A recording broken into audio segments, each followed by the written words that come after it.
Hi, this is Chico Resch. You are listening to the Let's Go Devils podcast on the Primetime Radio Network. Happy Devils Wednesday. Welcome to Game Day Live, presented by the Let's Go Devils Podcast Network and the Primetime Radio Studios, along with And Crew Brew.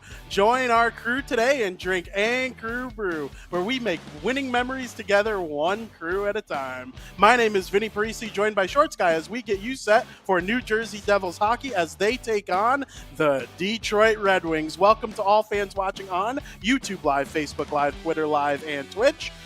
Shorts Guy, the Devils, they're looking for a big win against the Winged Chickens, as the Devils like to call them on social media. What's going on, dude? Not much, Vinny. We're looking for a big win. You know, this Devils Detroit matchup always brings you back to '95 and the Stanley Cup final, which we won our first Stanley Cup in 4 games over, you know, the very much favored Red Wings in that year of 1995. But you know, you're right. It is a good Wednesday, and we were talking off air before we got on. What's this Wednesday called out there in the Midwest? We call it Blackout Wednesday here in the Midwest. You go out and you drink the night before Thanksgiving, where you get down with some And Crew brews. So tomorrow, the next day, when you have to deal with your family, you could just think back about the night before, how awesome it was hanging out with your closest friends and stuff like that. So that's Blackout Wednesday here in Chicago. I know on the East Coast, you do the same thing. You just don't have a sick name for it. No, we just don't have a name for it. It's just Thanksgiving Eve. You get out, you go out and get blasted, and then same thing. You have your family over the next day. But yeah, this is that was 10 minutes ago, 15 minutes ago was the first time I'd ever heard of the term Blackout Wednesday. So I felt the need that we needed to bring it to the masses and all of the fans of the Let's Go Devils podcast and Game Day Live. Yes, that's absolutely very funny.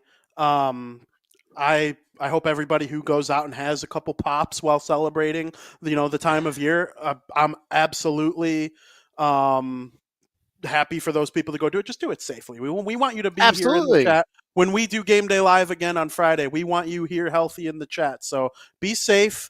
Do what you got to do. I'm going out. I'm sure everybody else is going to be participating too. The Devils, they play the Red Wings. It's going to be an awesome game. You touched on it's a Stanley Cup final rematch from 1995 when the Devils won their first ever Stanley Cup. The championship to New Jersey. The Devils win the Stanley Cup. We all love Mike Emmerich, Doc Emmerich. He's my all-time favorite, probably media personality of all time. I think that's pretty fair. I would agree with that. And I'm going to say Game 4, June 24th, 1995, that was the greatest day of my life, being there in person to watch our New Jersey Devils win the Stanley Cup for the first time ever. That 7th grade version of me and my dad were there at the game, and it was wild. So, lifelong memory right there. And, we got to see these Devils get back on track, against these Red Wings. The Red Wings, they are one of those surprise teams of the season right now. And Alex DeBrincat, I think, has been just a force for the Red Wings all season long. And I know that because he's on my fantasy team, and he's second to Jack Hughes in points for me for fantasy. Which is crazy. Absolutely crazy. He's just doing so well. Yes, absolutely. I have a lot of fond memories. Obviously, where I come from, the Detroit Red Wings are not loved very much. I do not share those opinions with, a lot of the people around me. I kind of like the Red Wings. When they're not playing the Devils, I don't mind seeing them succeed in any way, shape, or form. They're in the Eastern Conference now, though. So the Devils-Red Wings Stanley Cup final rematch would have to wait for realignment. But it would, yeah. It's still a really good regular season matchup. I do these teams scream late 90s, early 2000s for me. I was 6 months old during that Stanley Cup final. I'm not trying to make anyone feel old, but I have no recollection of it. I was going to say you don't remember much of it. Yeah. So, but I do appreciate the history, and I love this matchup, and I'm excited for tonight's game. I think there's a lot of good that could be had for the Devils in this one. Yeah, I think so too. We've got Nico that went on the trip. I don't know if he's going to make the lineup tonight. We do have Jack back in the lineup. I wasn't able to check out today if I don't think Timo traveled. If I'm, I don't think so either. Mistaken. So, and then I'm going to assume that we're going to have Vitek in net tonight, but I could be wrong with that. It could be Akira. but this is another. So Detroit's another young team that the Devils are going to be playing against, and I feel like Detroit is a year or two behind the Devils, and is a team that the Devils are going to have to put up with for years to come. As the Devils are an up and coming young team, as are Detroit, and I really think that the Devils are going to have Detroit kind of in their nipping at their heels for the next couple of years if everything goes the way that it's kind of trending with both teams at least. Absolutely. If Detroit and New Jersey played each other in the Eastern Conference Finals in 2026, I Oh, would it'd be not be wild. even It'd be slightly surprised. no, and it would probably be a fantastic series. It just because they're like I was saying before, two young teams, two good teams that have a lot of talent, and Detroit's a storied franchise, an original six with a lot of history. A couple more years history than the Devils, but it's just a great matchup every time. It's a nostalgic matchup at this point, and I think that's cemented in our minds as Devils fans from the '95 Cup run. And it should just be a good game now that Detroit is actually good again, or at least getting good again, I should say. Exceeding expectations. But this Devils team has to get back onto the winning side of things, and I think tonight is going to be a good test for them. Absolutely. A lot of people are worried. I'll make you feel better. The Devils have played 16 games. If they were to win their 2 games at hand with Philly, Mm-hmm. like their 2 games at hand that they have on Philly, they'd be in second place, only behind the New York Rangers. So it's not all It's doom and early. gloom. It's It's so still kind early. of early yet. But Thanksgiving, American Thanksgiving is kind of that benchmark time that teams kind of have to reassess and look at what they got, which could potentially be Fitzy making that trade move that a lot of people are hoping for to bring in Zadora from Calgary. But this is really that time to kind of reassess and look where this team is right now. Absolutely. And I know they say like, I think it's like 76% of teams in a playoff spot on Thanksgiving or end up Mm-hmm. making the playoffs. That number I think is so overused because if the 2 wildcard teams flip out between Thanksgiving and the end of the season, that's like 70% of the teams that were in it on Thanksgiving. But so I think a lot of times you expect the teams that are in the top spots, but just because you're out doesn't mean you can't get in. The Devils on by, I think it was 69% on every website that they make the playoffs still. Like, it's been a tough stretch and they've been without top Yes. guys. But the fact that they were 7-3-1 before the Jack Hughes injury, and they lost 1 game with him back, and it was against the Rangers, who I hate them, Mm-hmm. despise them. They're my least favorite team, but they're good. They're really good. And the That's the Devils lost unfortunate the game reality against of it. them. Yeah. That's going to happen. You're going to lose a game to the Rangers. Right? You're going to lose a Yeah. game to Boston, probably. You might beat both of them too at some point, which is what we're hoping for. But like the fact that they lost the 1 game that Hughes returned, and it's not doom and gloom. I still think they're better than the Red Wings, right? Like they're better than most of the teams in the Eastern Conference on paper. Get Hischier back healthy after Thanksgiving. Same thing with Timo. You're going to have Jack in the lineup tonight. We've seen what he can do. He took over the game against Detroit on opening night. If they could be a little more Mm-hmm. tight defensively in this one, which I expect they will be, this could be a really good game for the Devils. I loved the way they played against Pittsburgh 2 nights ago prior to their game against the Rangers. It's 2 games ago now. If they can replicate that all season, and they were in line to beat the Rangers. And then a very, Yep. very bad play by Vitek Vanacek. The way he handled the VC goal, I'm not normally the guy who gets on the goalies. I'm team goalie right there with you, Shorts guy. But Mm-hmm. I didn't love the way he handled the VC shot. I think that was a play that, he probably should have been You're made. talking to VC's goal that was the eventual game winner, correct? Yes. I so me, team goalie all the time, just like you, but that's a defensive mistake as far as I'm concerned. VC should be knocked on the ice, staring at the ceiling. In that case, he Fair. should never have Very that fair. opportunity. He should never have that opportunity. So yeah, can VTech be a little bit more heads up in that play? Absolutely. But at that point, though, VC should never have that opportunity, as far as I'm concerned. It's kind of like 6 of one, half dozen the other at this point. I think between this, our discussion here with it, but I still think that VC needs to be knocked on the ice, staring at the ceiling, and not having that second opportunity on that puck. Absolutely. That's a very fair point, and I'm not going to be the one to argue it because I'm in agreement too. I think everybody could have been better on that one Mm-hmm. play, and Jack Hughes, he came back and he made an impact right away. 2 goals were scored as He a did. direct result He of did. plays he made. Shesterkin was a little squeaky early in the game, and that was an issue, and that's kind of something that the Devils are going to have to, you know, break through on him this season at some point. They were able to last year in the playoffs Hmm. and even in the regular season. You got a point in every single game again. You went 3-0-1 against them in the regular season, and then you beat them in a 7-game series. You are not going to sweep the Rangers every year. I don't care. It's just unrealistic, and I'm not worrying about a loss, a late game that they should have won type loss in November. Hmm. I look at Florida from last year. In a lot of ways, it's kind of scary that this Devils team like resembles Florida last year a lot in terms of like team with high Yeah. expectations, kind of had some injuries, you know, taking a minute to get really going. And then once they're going, are they going to be like an unstoppable force? Like, yeah, that would obviously be nice, but I would hope to not need to back into the playoffs on the last day of the season. That wouldn't be too fun. But if it meant going all the way to the Stanley Cup final, I would obviously sign up for it. So, I had Dan Rice on my other podcast right before the season started. It was probably the week before the season. And he Hmm. said he kind of hoped that the Devils didn't dominate the regular season as they did last year, and that they faced certain adversity throughout periods of the season, and that would help the younger guys like really know how hard it is to win in this league and the effort you have to put forth to advance in the playoffs. And so far, he's getting his wish. Yeah. No, you need a little bit of adversity. It can't be smooth sailing.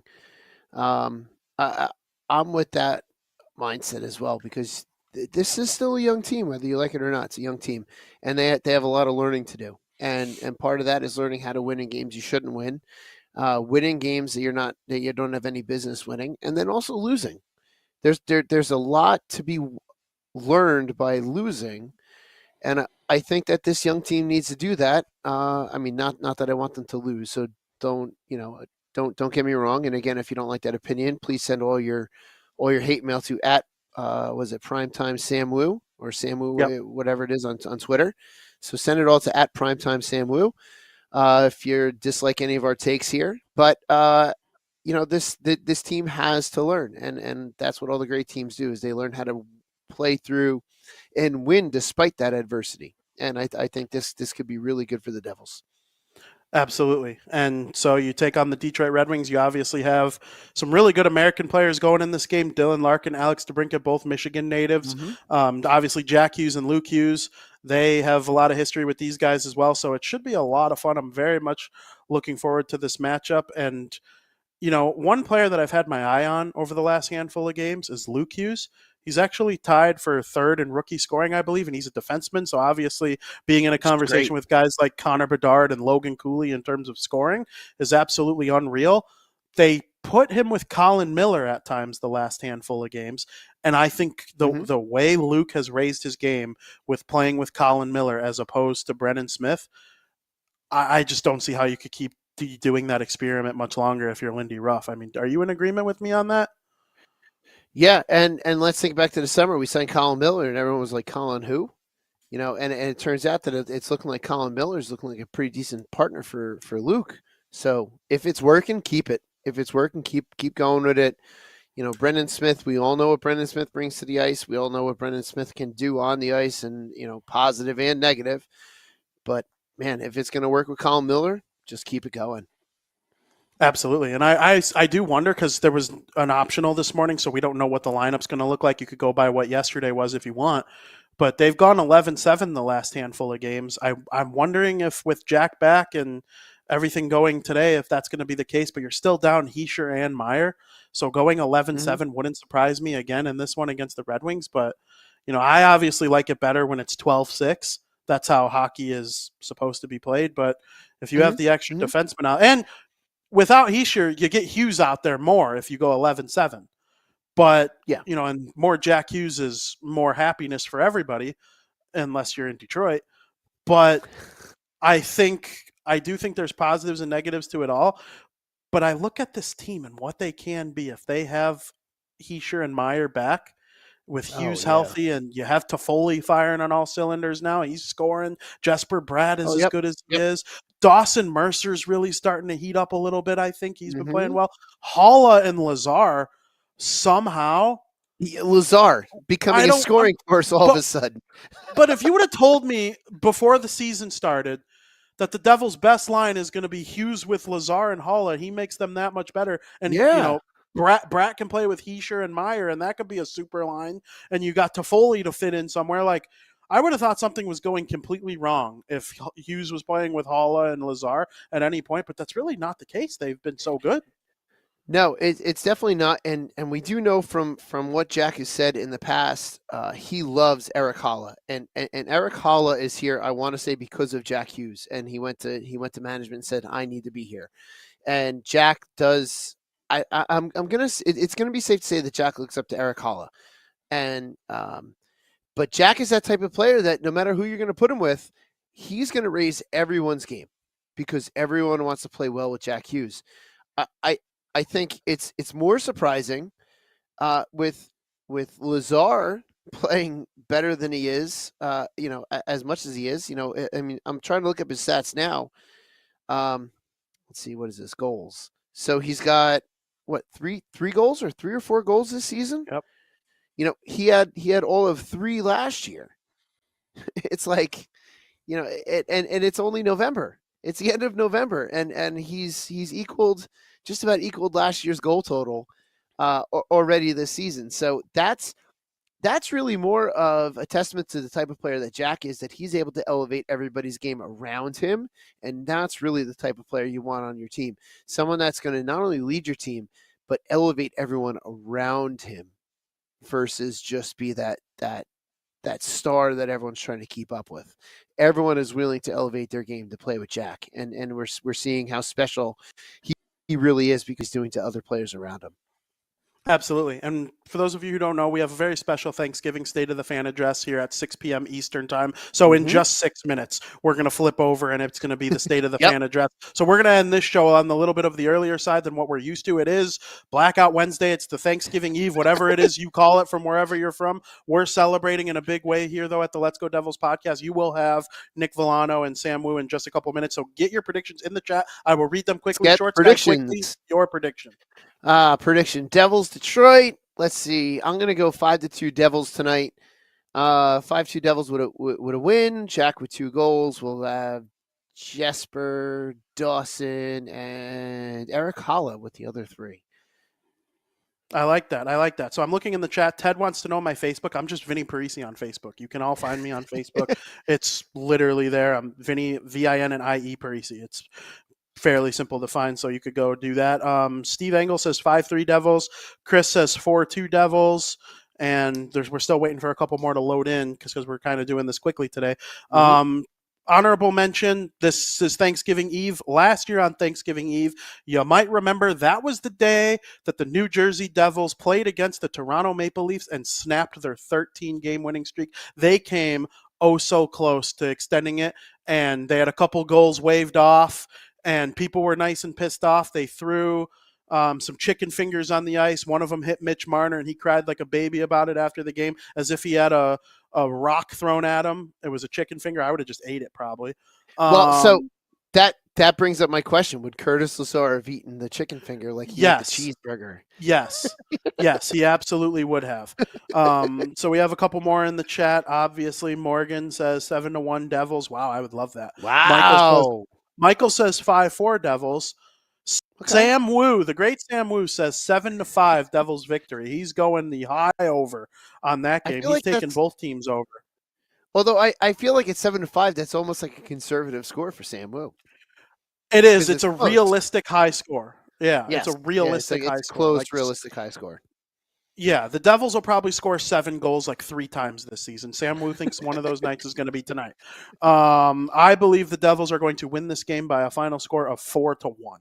I like a 4-1 win over the Detroit Red Wings. 1 goal for every win the Devils had over them in the final in 1995, and 1 goal for the Red Wings because you rarely ever see teams get shut out, so they get 1 goal. And our defense is not shut out. We're not a shutout defense. No. And neither of them are shutout goalies, really. I mean, it'll happen eventually. I'm sure they'll get one this year, but we'll see. It'll probably be against someone stinky like the Sharks or something. Although I have a bad feeling when the Devils play the Sharks. This just seems like one of those types of things. Like I don't love. Trap game. I don't love. Yeah, I hate playing those kinds of teams. I really, really do. I like teams that are like good but struggling. Those are the most fun to watch your team play. But yeah, Devils versus Red Wings. In 3 minutes, you can hop on over back to this channel and watch State of the Fan Address. It's typical Wednesday night, but it's a little bit of a special time slot because of it being the night before the holiday. I hope everybody, including you, Shorts Guy, has an outstanding Thanksgiving. And make sure you tune in after the game as well. I believe there's going to be Devils After Dark. I think that was something that is going to happen. But either way, you got State of the Fan Address at 6 o'clock Eastern time. So very much looking forward to hearing what those guys have to say as I get ready for this game between the Devils and Red Wings. Make sure you're following at Let's Go Devils Pod on Twitter. And as always, happy Thanksgiving. Happy Thanksgiving.